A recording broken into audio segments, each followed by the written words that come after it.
welcome back and Happy New Year! Hey, so if you're seeing this video, we are already in the new year and I am so happy, I am so grateful, and I hope you guys are sharing the same feeling. So we're gonna get right into it. So I'm gonna be doing other things a little different this year. I'm gonna do more like chit chats and things like that, and so I hope you guys enjoy. And yeah, let's get into the video. So as you can see, the title of the video is highlights of 2022 and habits that I kind of want to bring into this new year. So yeah, the first thing, and yes, I got my notes, honey. Okay, I got my notes. I want to make sure I'm keeping track and we get straight to the point. So one of the highlights that I have for 2022 is that me and a close friend of mine, we had a conversation one day about, starting some type of women empowerment group. And I'm so happy that I get to say that we had started our own nonprofit, which I'm so happy about. It's called Boss to Boss Leadership Foundation, and Boss to Boss stands for Building on Self-Success. So what we do is we band with other women, other boss women, no matter what you're doing, no matter who you are, what color, it doesn't matter. We band with other women, we support each other, we network, we provide resources as well, and we also cater to the youth, providing them with personal needs. And so it's a positive group. A lot of times we hear women being envious of other women, and we gotta be real, because that does happen. Sometimes we don't like to see our sis, climbing up the ladder while we still here. And so, we wanted to do something different. We wanted to create a positive space for all women, and for us to share all of our wins and even some of our, failures, because our failures are needed so we can elevate it. And we wanted to create a space for that. And so I'm so glad to I'm so proud of us that we was able to do that. We started it in officially with our first event in June of this past year. And so I remember us having a conversation at my friend Leisha's house back in, I want to say it was around springtime. Yeah, it was like a casual conversation. And, it's been on my heart for a long time anyway, which I'm going to get into in a few moments. I've always wanted to create some type of women empowerment group. I felt like a lot of times that's what I was lacking. I haven't always had the closest relationships with females. I have dealt with several friendship breakups and things like that, and I don't have necessarily a older sister. I have sister-in-laws and things now, but I've always lacked that type of rapport, like a good rapport as far as friendships with women and such like that. And so it was really personal for me. It really was. And so I wanted to be, that sis for a lot of people, to where they feel comfortable talking to me. We can, cry together. We can share our wins together. We can help support each other, businesses or job, whatever that we're doing. I wanted that for myself, and so I wanted to create that for other women. And I'm so glad that I have my friend Leisha, who was straight on board. We wasn't just in alignment with the whole thing, and she believes also the power of being together and women like uniting. And so it just worked out. We are currently working through our 501. I'm hoping that will soon be taken care of so we can say, yay, we got it. And I know it is. It's just a matter of time, but we're still working on our 501. But y'all, the love and support has been like tremendous. It has been like wonderful. And so we are so excited to be doing more and more things this year. We are so excited to be able to pour into our community, to pour into other women and just everyone. And it's just our hope that somebody, feels inspired, or feel encouraged, or just get that push that they need from us, from Boss to Boss. And I just want to just shout out all the women that are already attached to our nonprofit, our B2B sisters. We love you. I love you. My board members, I love y'all. And we're going to be doing really, really big things, this year. So I'm really excited. The next thing, I'm still kind of like in shocked or in disbelief that it has actually happened, but I moved to Charlotte. And I know that may not seem like a big deal to you guys, but y'all, I've been wanting to move to Charlotte for years. It started in college. I already knew that I kind of wanted to, move to Charlotte. It was something about this place that I was like drawn to. And when I would come to visit and leave, I felt so, like I didn't want to leave. I just didn't want to leave. And I think what it was is something about this city just gives me that drive. I'm a type of person, like my environment and the scenery matters to me as far as like helping me keep motivated in whatever I'm doing. And I think that's just what it was. Like I gained so much inspiration, from being here. And so I kid you not, y'all, the power of manifestation, the power of like faith is real. You gotta write it down. You gotta write it down. I remember watching so many YouTube videos and people saying, write down your plans and work towards it and just believe and watch your words really come into fruition. Yes, if it's in God's will, then it's gonna come. Just know that it may take time, but it's gonna come. And just to give you a quick little scenario or a quick little story rather, about my journey with moving to Charlotte. So like I said, for years I've been wanting to move here. I knew in college. So when I left from college, a year or so after I graduated, I moved here. I just got out of a very toxic and bad relationship, and I basically had to start over. So I moved back home to Virginia. Well, I was still in the state of Virginia, but I moved back home in a city called Danville. So that's my home. And I moved back in with my dad, my stepmom, and my grandmother. So I was staying home. I was very broken. Like I said, I just came out of a toxic relationship, just a whole different person. Whole totally broken person. And so I had to basically start over. In my heart of heart, I was still like, okay, I don't really want to come home. I know I have to because of this situation. I got to get going with everything. But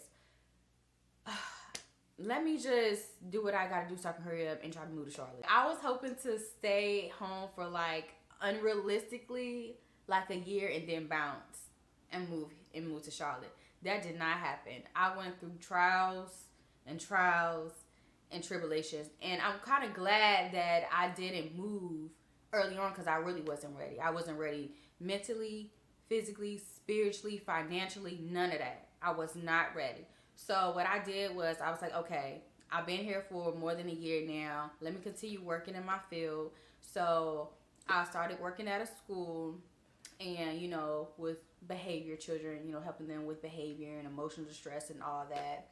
I worked there for a while, just hustling, doing what I need to do. And then I would say fast forward to this past year in 2022, I was like, all right.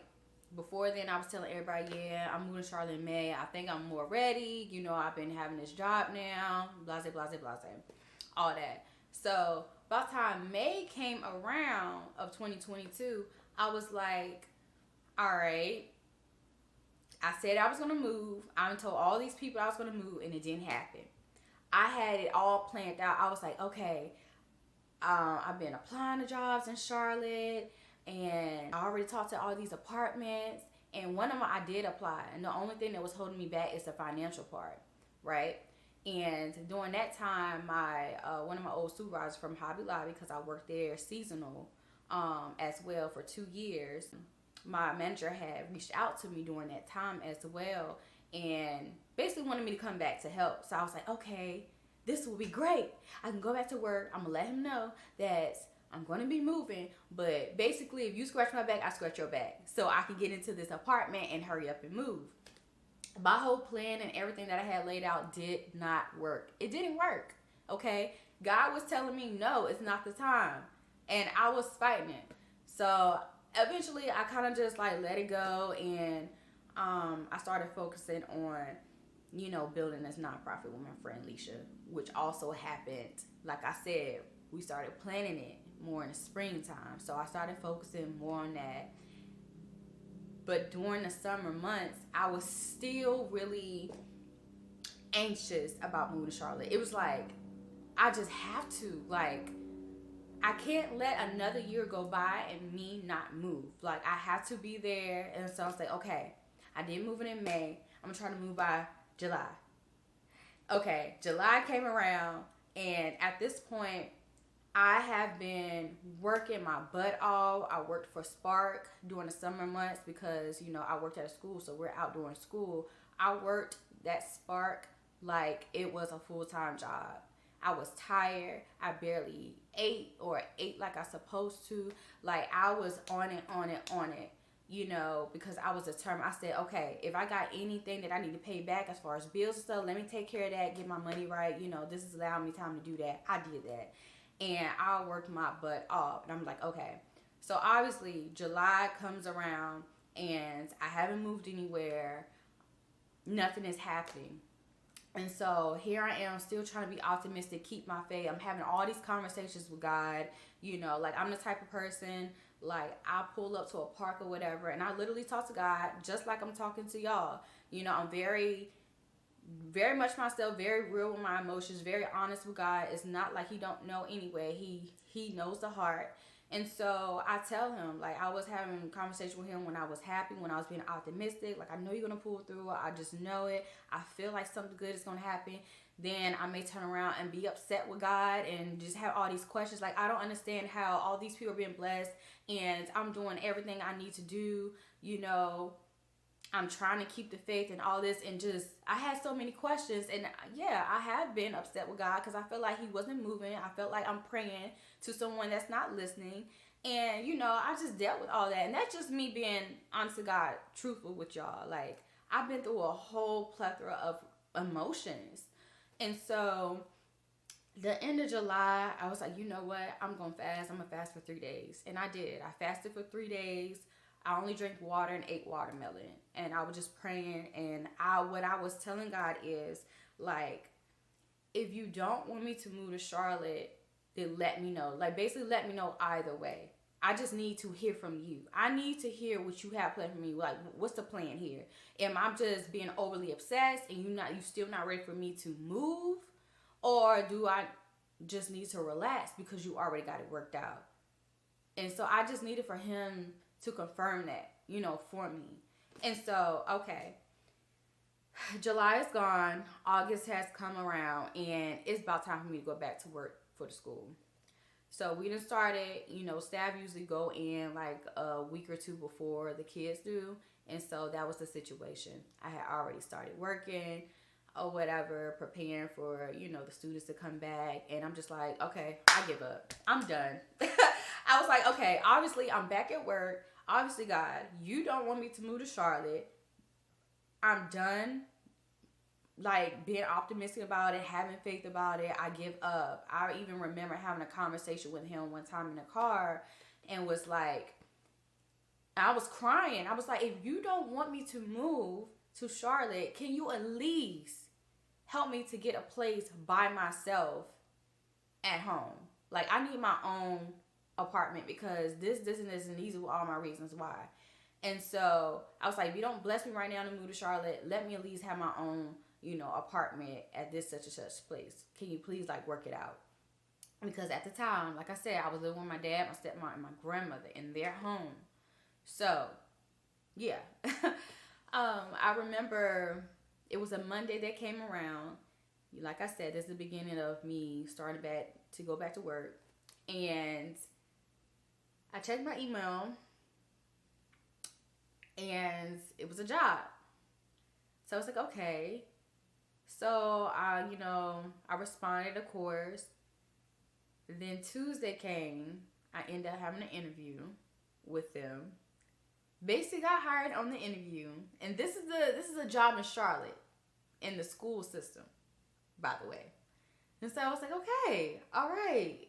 Wow. right on the brink when I was right on the brink of me giving up and like just being done.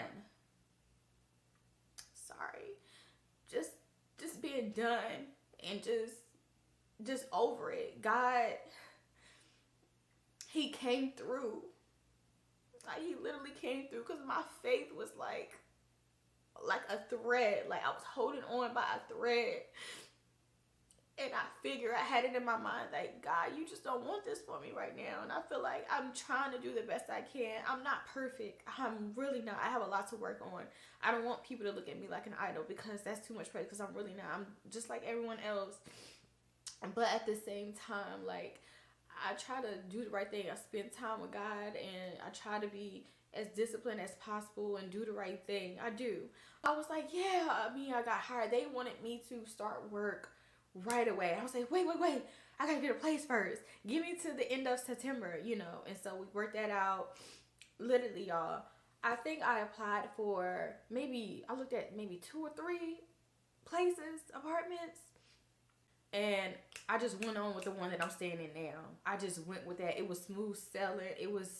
It worked out so perfectly, y'all. And fast forward to me, you know, finally getting an apartment. It's time for me to come in during my move-in date. My move-in date was actually supposed to be on a Friday.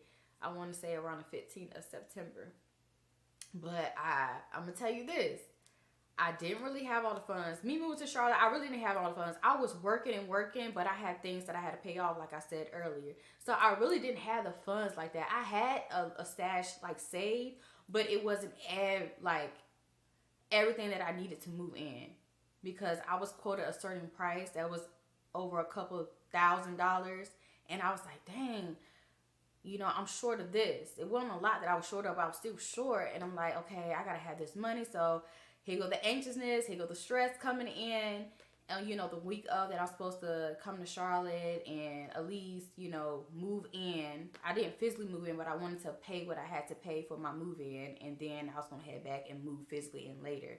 And so I was like, dang, you know, I was stressing about that, but I was loaned the money, and so I felt better.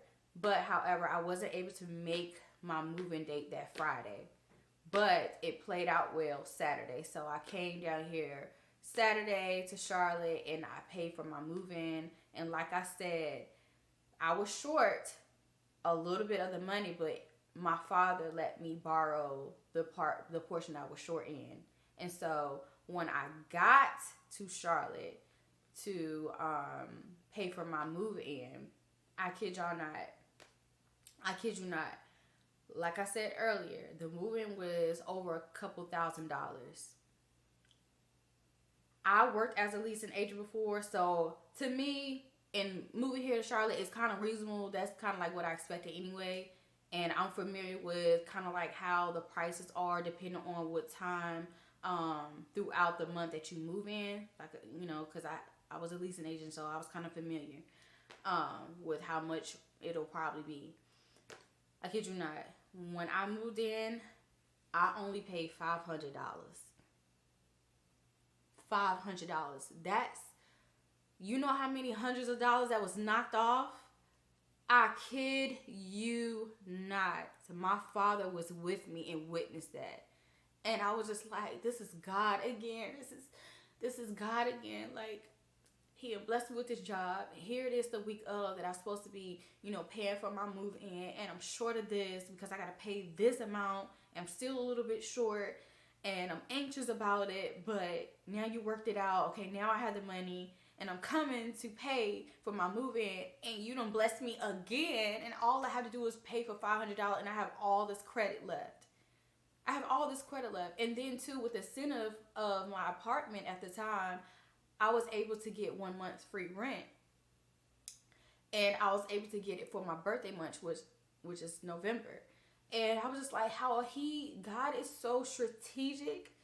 Like, the way he do things is like none other. Like, honestly, you know, so I'm very happy and blessed to be in Charlotte. And I'm sorry this seems so long, but I have to like encourage somebody, because I know I had watched other people's videos and them telling their testimony, and that's what helped me in mine. that's what happened in my journey, in my faith journey of getting this apartment. So this apartment means a lot to me, you know, for so many different reasons. I feel like I have like peace now. I have peace, and you know, this is like a new beginning for me because I've been through so much, you know, in the last few years, and God has like really showed himself and blessed me. And y'all, again, I wrote it down. This is my journal, and so I used to write to God, and I still do. I need to pick back up on it, but I used to write letters to like God. This is started in 2019. Let me show y'all because I'm not lying. I don't know if you can see that. It's like in October 2019, and I had went ahead and bent the pages up to let y'all know I wrote Charlotte in my journal since 2019 over and over, and you can see Charlotte. I'm talking about it. I'm talking about it all through here. I'm talking to God about how I want him to bless me to live in Charlotte. I'm going in details about what I want, and you know, everything. Like, I'm gonna go through it so you guys to see me creating an empowerment group. And that was in 2020. Like, y'all, everything is up in here. Like, I wrote Charlotte so many times. I was talking to God about Charlotte so many times and what I wanted. And he literally blessed me with that. Now, everything I wrote down in my journal to God, in my letters to God, hasn't necessarily come into fruition yet. And some of it may not ever, because he may have something bigger than what I wrote down. What I wrote down is probably so minute. It's like, really? Like, that's all you got? And so it may not ever, but what I can know and what I can say is that I really know God for myself, and my whole journey of, you know, just going through all the valleys have really like strengthened my faith, like for real. Like, if I didn't have faith before, I have it now. But anywho, I'm gonna move on to the next highlight. My next and final highlight, mine is me going into the studio for the very first time. And so I did that in, what was it? It was in November? Yeah, it was in November. Somebody that I used to go to school with, high school with, see me singing on my Instagram story. You know, I'm playing around singing a little bit, blase, blase. They reached out, I was like, hey, you can sing or whatever. And then we started talking about, you know, me getting on their song, you know, being featured on their song. I was kind of like hesitant about it because I do have a hidden talent. I can sing. I can't sing like Whitney or nothing like that, but you know, I kind of been raised up in a family who is talented, musically talented, that sings and all that. So I've been around that like all my life. So I can, you know, I can sing a little bit, you know, I can do a little bit or whatnot. And I told them, I was like, yeah, I'm gonna need to think about it. So they gave me time to think about it, and I finally agreed because I'm trying to get out of this whole being fearful thing, and I wanted to do it more so for myself. And I did, and it was actually fun, and I think I did very, very well, you know, for the first time, and they were very pleased as well. And so I don't know, maybe I'll be singing more in the future. We'll just have to see. But I was excited to kind of like get out of my shell and, you know, try something completely new that I haven't done before. So that was definitely like a highlight. Yeah, definitely. All right, so now on to habits that I want to do or I want to continue to have in 2023. So my first one is just continuing with faith. Like, faith over fear all day, every day. I know sometimes it's not easy, you know, it's easier said than done, but like I said, I already shared with y'all my testimony. So I think that was enough to help me to see the true essence of God, the true essence of faith without works is dead. And so that's something I want to continue, and I want my faith to grow even stronger. Next thing is I want to continue to be like disciplined. You know, I will say in 2022, I have practiced being, somewhat disciplined, and I want to get strong in that and whatever I do. The next thing is I want to have more financial management. I have really been so into this, especially in 2022. I've really been more focused on how to better manage my money and ways that I can get better as such, because at the end of the day, I'm trying to elevate. I want to live an abundant life, and I want to have the funds to, support me in that, support the lifestyle that I want, and just other things as well. And so I know with finances, you have to learn how to manage that, and you have to be disciplined with that. And I've been trying to educate myself on how I can get better at that. I'm going to get it right in 2023. Next is I want to continue with my self-care. I can get caught up into work, go, and not set aside enough time, or maybe not as often enough, because I give out. I need to make sure that I'm being replenished, with doing things that make me happy, and so that's something I want to continue doing, but I want to take it up a notch and prioritize it, because it's important. My next thing I want to continue to do is just keep learning, keep being a student. You can never get enough of learning. And this is something that my grandfather tells me all the time. Learn all you can. Learn all you can. And no matter what it is. Because that can benefit you in the long run. And you may not even know or even think about it. But it will, and it can. And so I'm going to always continue being a student. The information is free. You don't have to go to college for it. You don't have to be in school for it. You can learn outside of those things. You can eliminate a lot of unnecessary stuff if you would educate yourself and move smarter and not necessarily always harder, in reaching your goals. I want the right opportunities for me to open up, and I hope for you. So that concludes the end of this video. I really hope you guys enjoyed it and got something from it, even if it was just one little thing. I'm hoping, for a prosperous year for me, for you, for your loved ones. And I really feel like in 2023, I'm going to be in my bag. I'm going to be in my spiritual bag, my financial bag, my physical bag, my health bag, all that. All of that. And so I really hope you guys enjoyed it. And I love you guys. And until next time.